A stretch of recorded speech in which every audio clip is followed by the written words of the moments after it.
G'day guys, this is the Onside Kick. I'm your special guest today, Arryn Siposs. Hope you really enjoy it, and let's get into it.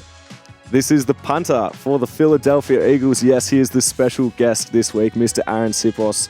We are incredibly grateful to have him here with us. As always, of course, I do have my good friend Ted Smith with me too. How are you, Ted? Yeah, Ted's here too. You've been a little bit overplayed here by our special guest, but that's okay. Early career, Arryn, you grew up in Melbourne. First thing I wanted to check in with you was you started off playing Aussie rules and you kicked 99 goals in a season for the under-16s. Is that true? Brennan Favola, eat your heart out. Talk to me. Yeah, that is true. I definitely took advantage of the competition there. So, that one's true. That was a lot of fun. Yeah. Oh, I've got one. This is just what's the biggest kick you've ever done, man? The biggest kick. Yeah. In a game, I've hit one 68 yards. So that's kind of one. But I think I hit a bigger one playing at Williamstown one day. I think it probably went about 75, 76. I had a nice wind behind me, but we don't count that. So it went through. That's all that matters. Similar to nailing a really good drive. That feeling when it comes off, it's like, oh yeah. Oh yeah, that is very, very true. Yeah, when you step up and you deliver, and then you just get to pick up the tee kind of straight away. That's the feeling for sure. Yeah, Sandy. Let's talk about AFL a little bit to start with. You spent some time at the Saints, 28 games with them. You were drafted by them a couple of seasons as well. What was the experience like playing in the AFL, and how did the professionalism compare playing for St Kilda? Yeah, I mean, I was very fortunate to be drafted by the team that I kind of grew up following, which was unbelievable, and I got to play with some legends, not only just from the club, but for the game. Nick Rewald, Lee Montagna, Nick Dalsano, Lenny Hayes, to name a few, and I was very fortunate to play with guys that were kind of in their prime, trying to win a flag, and it didn't quite work out while I was there to achieve the ultimate goal, but I got to play with some absolute stars, and I played 5 seasons there, which was great.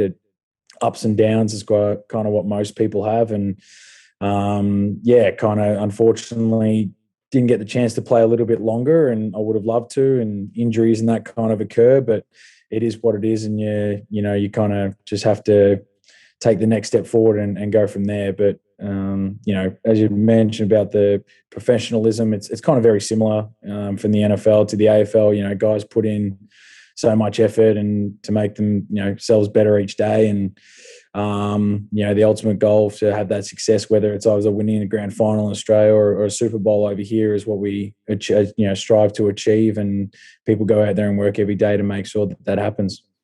Yeah, you're dealing with a different caliber of athlete over there.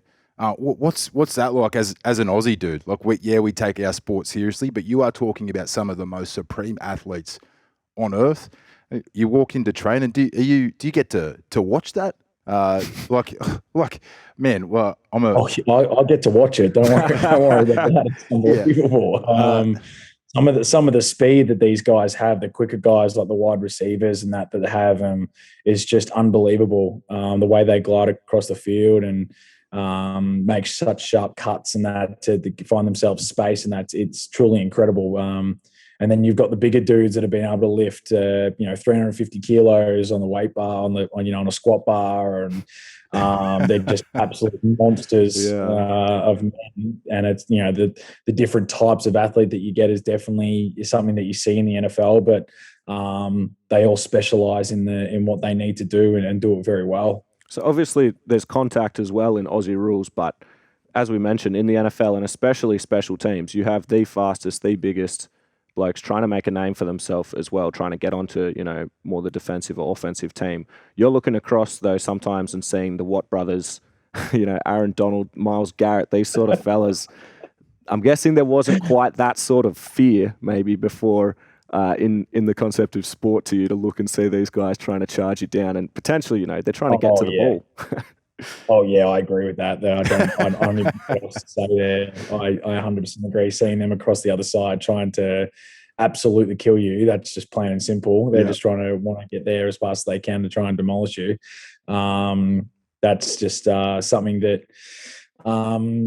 I probably didn't quite get my head around quickly enough, and then I see him on the other side. Then I'm like, wow, this is real. So yeah, it's pretty interesting stuff. But when it comes down to it, I just got to focus on what I got to do and hope that the guys in front of me protect me, so I can get the ball off. So it's good. Oh, well, you got one of the best lines in the NFL, mate. So you must be feeling a little bit comfortable back there.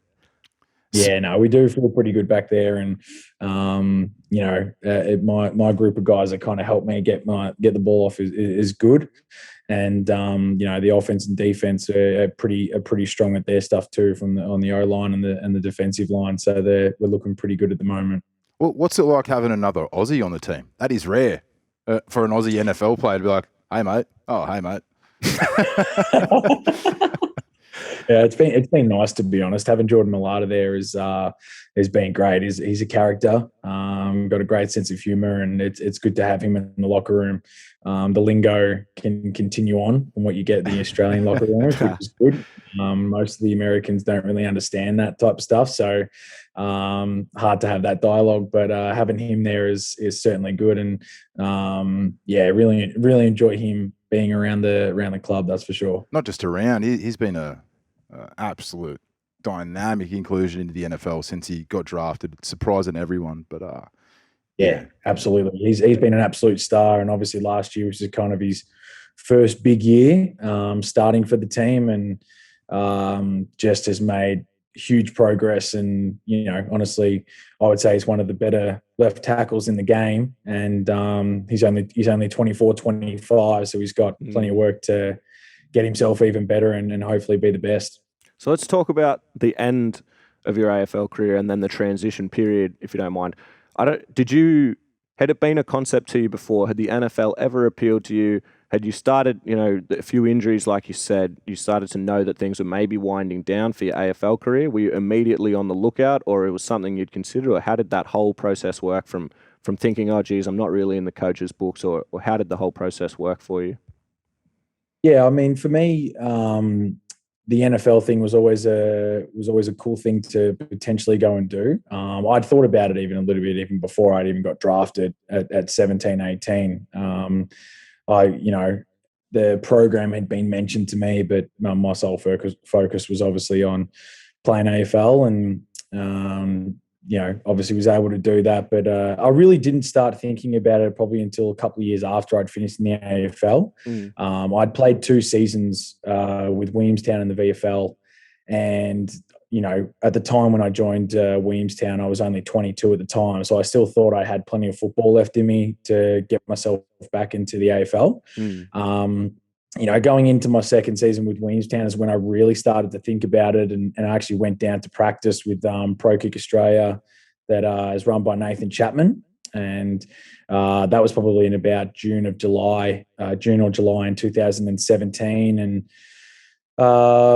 just kind of went from there, really. I finished off the season at Williamstown, and then I was, my sole focus was on trying to come over here and play college football and get myself into the NFL. So I really trained hard for kind of the next 9 or 10 months after the football season had finished, and got the call from Auburn University to go and make my way and play college football there. So that was obviously pretty cool, but I mean, the transition obviously wasn't, there wasn't too much to think about when I really wanted to commit to it. So at the time when I was playing AFL, my sole focus was to make sure that I was giving myself every chance to play. The time that I was at Williamstown was the same thing. And then after that, that's when I really concentrated on trying to get over here and make my way to the NFL. Well, geez, Auburn, mate, that's probably one of the best offers you could walk into. Were there a bunch of other offers as well, or that was the one that stuck out? I mean, SEC powerhouse, like Ted said, you can't dream of much better than that, can you? Yeah, very, very true. The way the I guess Chappie does it is that we don't really have kind of the 10 to 12 schools that kind of offer, and then you make your decision as what it's normally like over here. And for the kids that are trying to make their way to college, we just kind of trust the coaches that are here to give us the best opportunity and what they seem fit for your kind of talent, I guess. And Chappie obviously came to me and said that, look, yeah, we can definitely work something to get you into either the SEC or the Big Ten, which, I think are the two big kind of conferences in college football.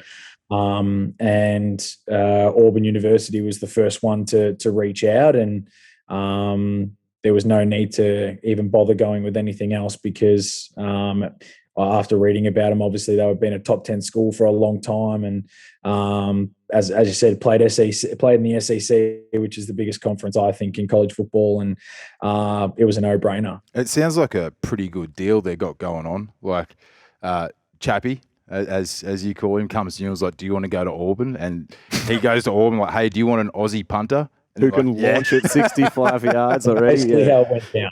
That is basically how it went down. It's as simple as that. But it does sound like it takes more than just a big boot. Like you did make it as a professional AFL player, and it sounds like that mindset helped you with your transition to the NFL. So for those kids that probably Victorian kids or AFL fans that do have a big boot, what would be your tip to them if they really love the NFL and they see a path there? Yeah, I think that that it's more just kind of, firstly, you got to really want to commit to be able to do it. I mean, it's moving over to America is not an easy thing to do.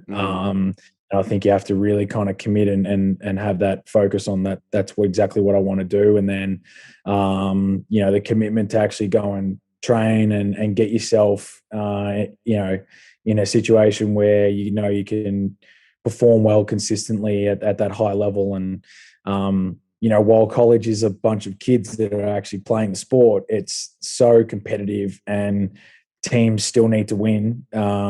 Otherwise, you're in a bit of trouble, and coaches get fired all the time over here, and it's just unbelievable. So you just got to work hard to be able to give yourself every chance to go out there and perform. And yes, while having a big leg is kind of a plus, it's not always the be all and end all. College football certainly changed a bit, where the direction side of things has become a massive thing. It's not about just kicking it as high and as far as possible anymore. There's spots on the field where you have to be able to execute and do that really well. And the coffin punts, as they like to call it here, or kicking across your body and, making it hard for the returner is just, things like that has changed. So, there's certainly, that side of things as well that can make you a good college punter. Do you think Aussies have been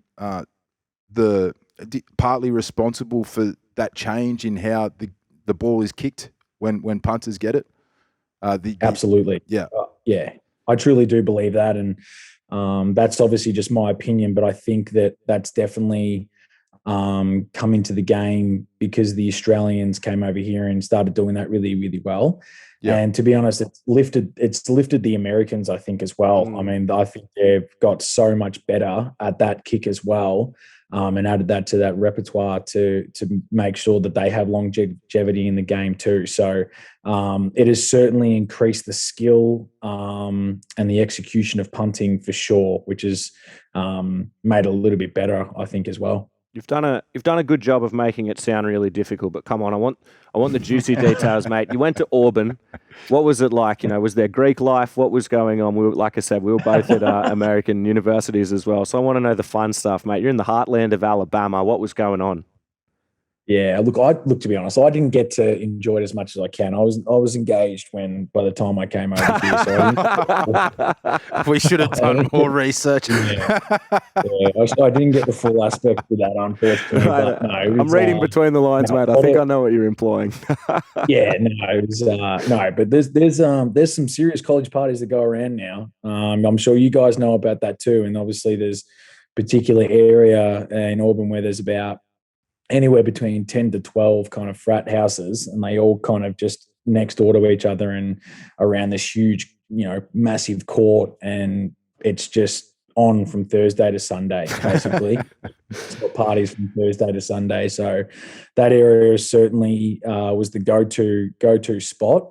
And a lot of people had good times there. So there's 3 or 4 like bigger bars as well. There was one that was there was one there that was actually the biggest in the SEC. So we take pride in that.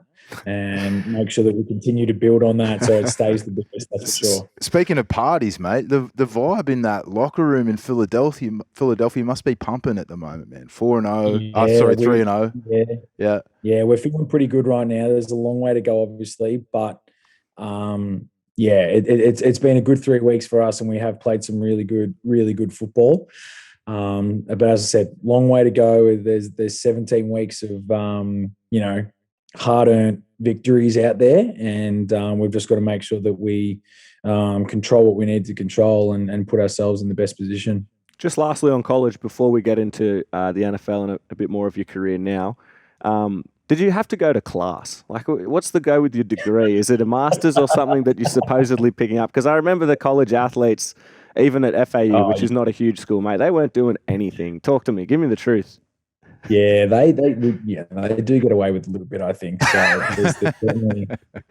there's certainly a couple, T's not getting crossed and their I's getting dotted. But no, I did my part. I had to do my part and make sure I was on top of it all. And what were you, a 27-year-old super senior, mate? I was. That was a real problem. I mean, fancy going to school like that and having these 18, 19-year-olds next to you, and you're just like, what the hell am I doing here? Online, and then just worrying about the football side of things. But there's certainly, it's not as difficult as what people make it out to be. Yeah. And now we get into the NFL. So undrafted from draft day, picked up by Detroit. You originally signed and released 4 times, I think, by them during that period with COVID as well. How does that process work? What does it mean for you? What's going through your head during that time? Are you just trying to get better the whole time, or is it disheartening while it goes on like that? Or is that a normal part of being a punter that's just been included on a roster? Yeah, I'd say it's fairly normal. I was probably pretty lucky at the fact that, Detroit had added me back to their list every single time that I did get cut from them. So essentially I was on their practice squad all year. But truly, being honest, they were really, really good to me. And each time that I had been cut, it only ever been for kind of 2 or 3 days. So they used another roster spot to kind of for practice. Right. And then they would essentially put me back onto the roster on the practice squad on like the Saturday, and we'd kind of, go again type thing. So while it does obviously say that, have been cut 4 times, which is true, at least I can take, some pride out of the fact that they kind of put me back on every single time and wanted me to be part of their team for the year. So, obviously going into the training camp side of things and not winning the job was obviously a bit disappointing, but I learned a lot from that period, and the guy that beat me out, Jack Fox, had an incredible year, and actually remain good friends with him now, which has been really good. So I know a lot of guys probably can't say that when they've been in competition with other people. It's certainly not a friendship, but for me, I was able to have that and have become really good friends with him, which has been awesome. So I learned a lot from that experience, and then being able to stay on the practice squad for the year and stay in the NFL system and continue working on my craft. And I think that's kind of put me in the position that I am now with the Eagles. Was that Matt Patricia's lines or Dan Campbell's first season? It was Matt Patricia's last year. So he well, you weren't the only bad call he made then. So. Yeah, we can put that all down to the pencil behind the ear, Matt Patricia, mate. Sounds like it had nothing to do with your efforts. It's all panned out, mate. Philly's a great land in sports. It was pretty tough for him. It was pretty tough for him. Yeah. That's what I was going to say, mate. You're 3-0 to start this season, but was being left alone by the Detroit Lions so you could ultimately be picked up by Philly. Is that the greatest win of your career so far? Sometimes when you lose, you win, man. That's what they say. I think so. They've gone through some hard times. They look a little bit better now, but they are going through some tough times. So it probably has worked out for the better. Secretly, I would have loved to have played indoors, but you can't always have that. And I'm super happy to be with the Eagles, and we've got a great group of guys, got a great coaching staff, and I really enjoy being there. So what about, did you get invited to the combine or the draft night or anything like that? Do you have any specific stories or experiences from those 2 bigger sort of events? I got invited to the combine. So that was obviously a really cool experience. It's quite serious there. Obviously, that these teams are making picks that are going to build up their team for the next kind of 10 to 12 years, and there's so much invested into it. Owners of the teams are there, presidents, CEOs, head coaches, you name it. There's literally everybody there from the organization that are trying to make a call on whether to take you or not, and chart down everything that you do. So it's a lot more. I think it's a lot more serious than what the AFL combine was. Right. And yeah, just absolutely crazy. So we would literally have days that start at 7 a.m. and wouldn't finish until 11 p.m. And it was just mind blowing. And that was for 5 days straight. So just nonstop action basically at the combine. I didn't get anything for the draft. I was in Auburn just watching it. I had a couple of calls potentially to get picked up. Detroit had called me about halfway through the 5th round and just kind of provided me with an update that they still weren't sure whether they were going to take me, draft me or not. And then I actually got another call from the Atlanta Falcons, and they actually said about 30 minutes before their last pick that I was going to be their next pick. So wow. That's rude, man. They actually said that to me. So I was getting pretty excited. It was just myself and my wife that were there at the time. And so then you're sitting watching the TV and Atlanta's got waiting for it, and then somebody else's name comes up. So that was obviously a bit disappointing. But everything kind of happens for a reason, and you would have been getting some good practice on that Falcons team this year, dude. Yeah. That's for you to say, not for me. That's why we're here, man. That's why we're here. Keep my lips here. All so right. that's very good. So fast forward to the NFL. Give us an insight into what your day-to-day life is like when you get into the practice facility. I'm guessing it's slightly different to the other, defensive teams and offensive teams. The special teams boys probably stick together a bit. Are you just launching balls up and down the field for 6 hours, or what's the actual process for the special teams players? No, there's a bit of a process. I got to try and look after my body in a way too, so I can't afford to go out there and be hitting balls for 4 or 5 hours. I'll definitely break down for sure. But we get in there about 7:30, 8 o'clock on most mornings, and we do all our meeting stuff. There's a lot of things that go on behind the scenes. It's not just about practicing and going out there and then finishing off and coming back and doing that again. There's a lot of detail that goes into the offense and defensive side. Special teams has their meetings in the morning, and we go through our opponents and what their strengths are and how we can kind of expose some things that they've shown on tape, and then we go through a walkthrough, which is kind of slower stuff and just really kind of again go through the details, and people that are good visual learners get to do it actually on the field and practice it in slow motion to make sure that they know exactly what they see. So when it comes to game day, it's a lot slower for them, and they just know exactly what to do. So, basically that happens, from, Wednesday through to Saturday, to the day before the game, really just honing in on the opponent. And then Sundays, obviously, we go out there and play. And then Monday's kind of the review day, and then Tuesdays is our day off, and then we go again. So, while we actually practice, probably anywhere between 90 minutes to 2 hours each day, there's still a lot of stuff that goes on behind the scenes to make sure that guys are going out there and executing. Speaking of executing, man, after Sunday's slate of games, do you check the stat box of other punters? Oh, absolutely. Is that the first go-to? Is there like a punters group as well where you all talk about your punting stats for the week?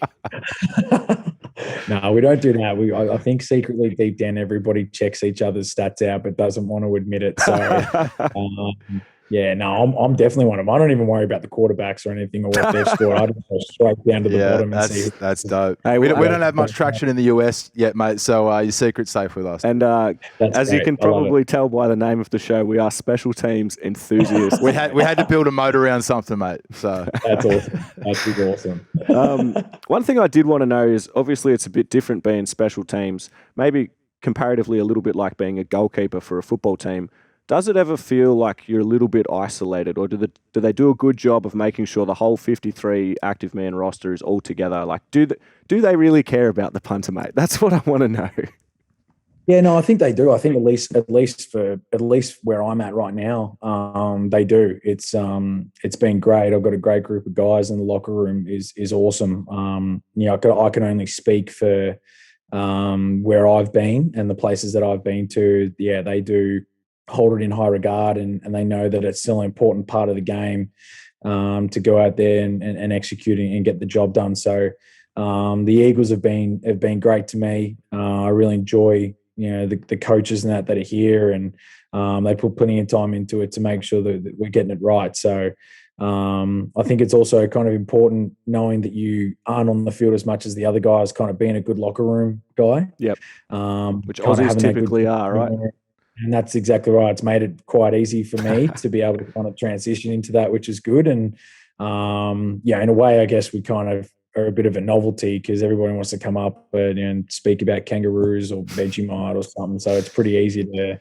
Yeah, like I said, mate, we went to college in the US. We know what that's like as well. Exactly. You guys know exactly what I'm talking about. So I'd say Peyton. I'd say Peyton Manning seems like he's always treated Pat McAfee fairly well. Well, those two have a solid relationship. Have a look at the contract, his podcast contract. But seeing Pat McAfee be all of a sudden one of NFL's most popular pundits, does that open it up for you? Like other punters, hey, now we can get on TV. This avenue has opened up. Oh, well, when you have someone like Pat McAfee being able to put stuff up on his social media, then of course you're going to get, hopefully get a couple of little extra accolades and that too, which is pretty cool. So, I had a tackle last week, and he put it on his post and that, so that kind of went through the roof, which is pretty cool. So I got a couple extra followers on it, and away I go. So it's nice. Let's talk about the tackle now that you've brought it up, because I was going to get into that, mate. Punter chasing down one of the elite cornerbacks in the NFL. You've got wheels. Talk to me. Oh no, I'm fooling everybody. Trust me. It's I don't know. There was just instincts kind of kicked in and was able to kind of get him, chase him down and do it. But I'm absolutely fooling everybody. I don't think I'd be able to do that again. Well, but, the kicker whiffed on the ankle tap attempt, mate. But you've got him with a perfectly executed legs tackle. It looked great. Yeah. My man Jake Elliott certainly. Definitely went early on it and then didn't get it done. So I knew it was up to me or else he was scoring, so I had to do something. It's probably tougher being an Aussie punter as well. It's like most punters, they're like, dude, get out of the way. But Aussie punters is like, nah, get him. We're part of it. We're getting involved. Yeah, we are involved. Aussie punters have probably made up a fair percentage of every tackle a punter's made in the NFL, I reckon. I would agree with that. The other Aussies in the league, so there's a couple of them, Michael Dixon, Mitch Wisnowski, for example. Do you keep contact with those guys as well? Do you have some sort of Aussie WhatsApp group, or is it more like... Look, a lot of them. Yeah, we kind of do keep to ourselves a little bit. Dicko and Mitch are obviously in the West Coast, and kind of spend most of their time out there. And one person that I do speak to a bit is Cam Johnson, who's at the Houston Texans now. Yep, mate, he's doing lots of work as well. He's been doing really, really well, and he's been good to me. So that's been really good. And obviously he was at Philadelphia before I got here, so he's been really good in terms of just giving me a helping hand on how to adjust to things here and what it's like here. So that's been really good for me. So we hit each other up here and there just to see how kind of everyone's doing and stuff. But most of the people like to kind of just go about their business, and that's quite all right. You've mentioned a couple of times that it is tough going. You're not going on a holiday to US. You're supplanting your life. You're going to move over there. Has that been tough, that transition to Philly? And how many times can you go and look at the Liberty Bell, mate? How many cheesesteaks have you eaten? Yeah, look, I've had to definitely slow down on the cheesesteaks. They get That'd be the toughest thing for me in Philly for sure. Yeah, the belly's definitely starting to show it, so I need to slow down on that stuff for sure. But yeah, it's been tough for sure. Like you obviously move over here, and I had my fiance now wife move over here too, so it's just been like kind of the both of us, and you're obviously limited with seeing family and friends, and that it's a long way for people to travel and that. So obviously moving away from all those family and friends can make it tough, but knowing that you're coming over here for a purpose makes it okay. And, you know what you're coming over here to try to achieve. And, playing in front of 60,000 people, that helps too. Exactly. Yeah. Yes, exactly right. And obviously getting paid to be able to do it, which is pretty cool too. But, when it's all said and done, we'll be heading back home, and, Australia is home, and that's where everything is. And, I want my little girl to grow up there too, and be around her family, and grandma and grandpa and everything like that, and be part of that. So this is obviously just a short-term thing, and I want to be able to do it for as long as I possibly can. When it's all said and done, we'll be on the first flight back. Was there a particular team you grew up watching or supporting? I don't know if you're even allowed to say that, but maybe is there anyone else that you look at and you're like, wow, yeah, as a boy, like maybe I would love to play for that team one day? And I promise I won't tell anyone. The team that I grew up kind of, watching and enjoyed watching, I really can't say in this jersey. So, mate, I have a feeling.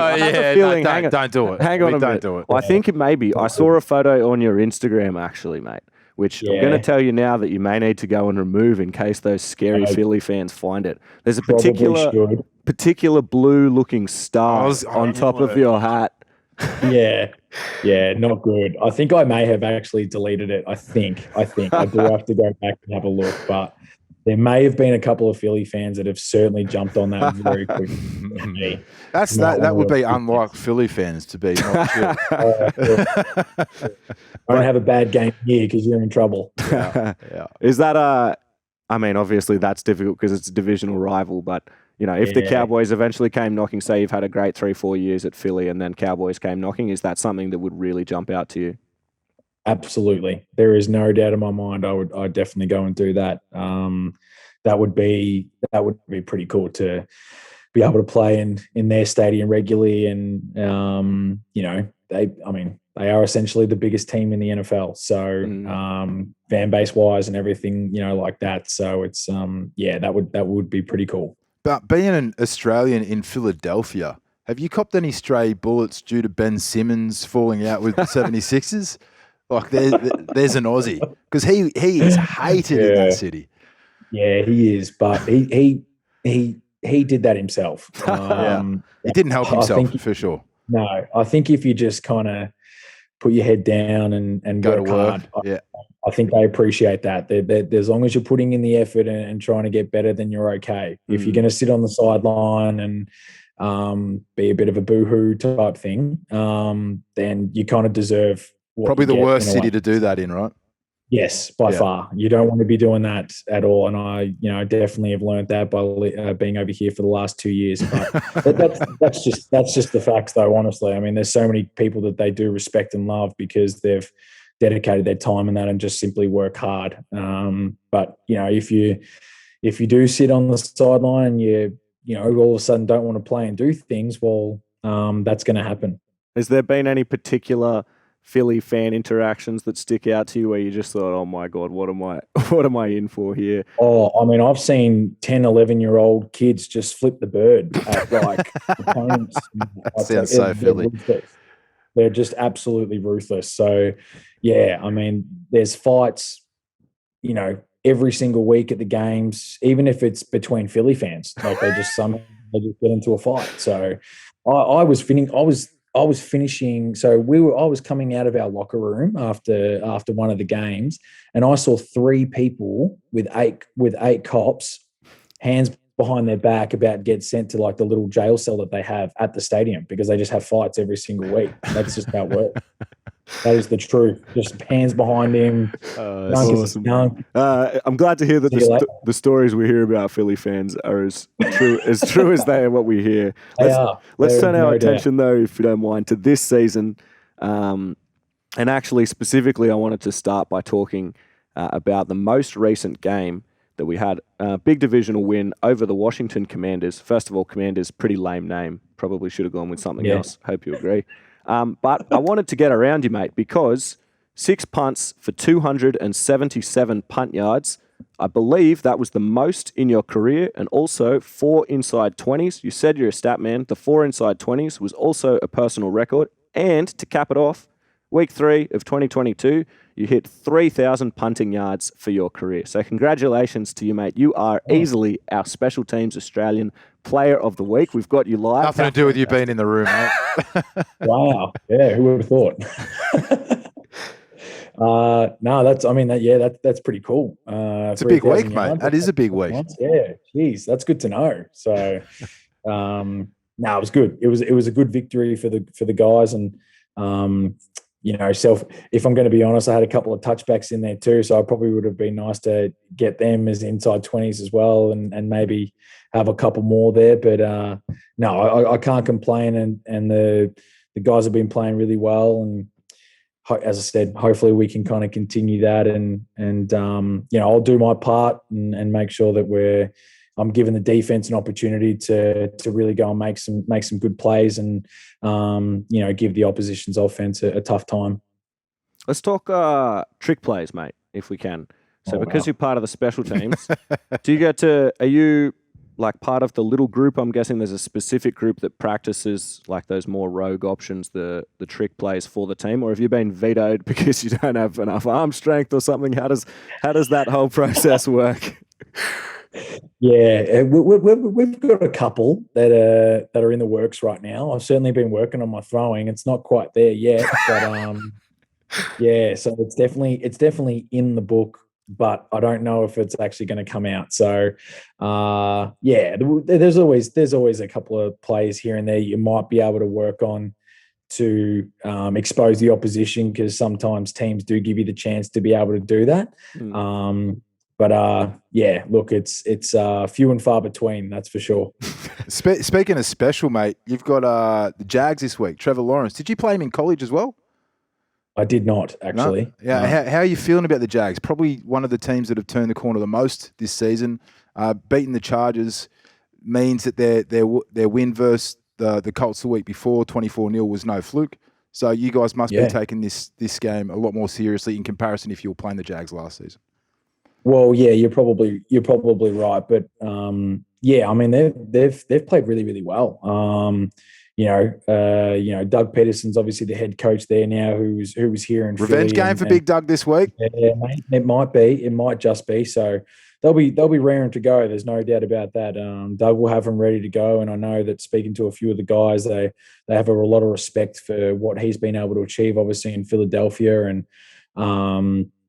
he'll come in and try and make a statement for sure, and they'll be ready to go. So it's another good challenge for us. Our home fans will definitely make it tough for them, but I know that they'll be prepared, and we will be too. So it's not the same Jags team that's been going around for probably the last kind of 3 or 4 years. It's a team that looks like they've got a good system, and we'll definitely have to be on our game to make ourselves 4-0. Well, as we can see from these two beautiful jerseys, mate, the Miami Dolphins and the Philadelphia Eagles, the final remaining undefeated teams, both 3-0. But let's talk you. Philly, you are flying. This is easily one of the better starts in the more recent years. And you have serious stud talent in the wide receiver core, the running backs, and your quarterback is really making a name for himself, Jalen Hurts. Is this his breakout year? People are talking MVP, mate. Oh wow, yeah. Well, it's he's playing that way at the moment. I mean, his stats are kind of showing that, and I was speaking about systems before, and we've got a really good system, I think, right now, and we have to make sure that we kind of continue doing that. It's it's obviously quite cliche, but honestly, the NFL is any given Sunday. Any team can go out there and perform well and win a game of football. So we have to be really prepared and ready to go. But we've got some good guys on the offensive side and the defensive side, and the offensive side have shown that pretty early this year with AJ Brown and Devontae Smith, and obviously Jalen doing his thing, and our line's obviously really, really strong. So we obviously got to continue to keep doing our thing, and hopefully it's a big year ahead. You're so one of the other options, one of the other responsibilities for you as the punter is, mate, that you're also the holder, which people forget sometimes. Is that sometimes a more nervous pressure moment, holding for your good friend Jake? And have you been part of a game winner yet since you've been at Philly? I haven't been part of a game winner yet. Hopefully we get that very soon, because that would be awesome, an awesome feeling to have Jake have a walk off, win and be part of that. I mean, it can kind of be a bit nerve wracking. You still want to make sure that you do that well too, and making sure you're getting that job done. But at the same time, it's kind of a fun thing to do. Just go out there and make sure that it's put in the right spot for him, and he can just kind of go out there and do his thing. And it's definitely a job that I don't necessarily think about too much, just because of how fast the play goes. It's just kind of in instinct, and we put a lot of time and effort in to make sure that it's just kind of a smooth operation. And so when it goes out there on game day, it's just, it's like we've been there plenty of times before, and there's no reason to not go out there and do it again. But, hopefully we're part of a game winner soon, and that'll be a pretty cool moment. After the Bengals lost because their long snapper went out, have you guys been getting a backup long snapper in the rotation when you guys are practicing? Because that was bad. That actually is very funny you brought that up. We actually have a couple of guys that are on the team that have certainly worked on the long snapper now. So we're definitely very aware of that situation. Yeah, well, I feel the job changes when it's a different dude throwing that ball back to you for sure. There's no doubt. We actually do have one guy that we drafted this year that actually is pretty good at it. So we've actually had a couple of sessions with him where he's actually done some of the training, and it's actually been pretty good. So that's a good box to tick, man, as we saw. I'm going to take that for sure, because I know when the backup comes in, it's a bit of a rough going. So absolutely, I'm pretty lucky in that aspect. Never actually made a mistake like laces the wrong way out or anything like that? You've been responsible for 100%. 100%. I'll be honest with you. The one that got blocked last week that I made the tackle on, I actually spun the wrong way, and it just was lucky that it got blocked instead of Jake kicking it and missing it. So here we are giving you praise for something that you actually ballsed up to start with, mate. Look, I just I got to tell you what happened. So it's it is what it is. But let's just leave it at that, and we'll go on with the tackling. That's fine. Besides holding, do you ever do kickoffs as well, or do you leave that strictly to Jake? Because I was wondering if you'd ever had a chance to complete an onside kick on the onside kick. Yeah, I haven't. I don't do any of the kicking duties. I know how to do it, but I haven't done any of it. Jake's certainly a lot better at it than I am, so he can definitely take that and run away with that. I'm all good with sticking with the holding and punting. That's fine. Philly on their website had put up a few little fun information bits for you. I just want to clarify a few of these are true, just quickly. One, which I thought was particularly interesting, was you said your favourite superhero was Batman, which in the recent news from Darius Slay talking about the different Batmans on the team, I think we've got a case for Aussie Batman to be added to the team, to that little trio as well. I like it. Your favourite sports moment growing up was watching Kathy Freeman win gold at the 2000 Sydney Olympics. Mate, this fills me with more pride than anything I've ever heard working at Fox Sports. I watch that once or twice a year, that video. Is that one true? I mean, that's pretty incredible. Yeah, absolutely. That was so cool. I was like 7 or 8 years old at the time watching that, and yeah, I mean that was awesome. I mean, that's like the biggest thing that you've almost had in like Australian sports. So that was pretty amazing.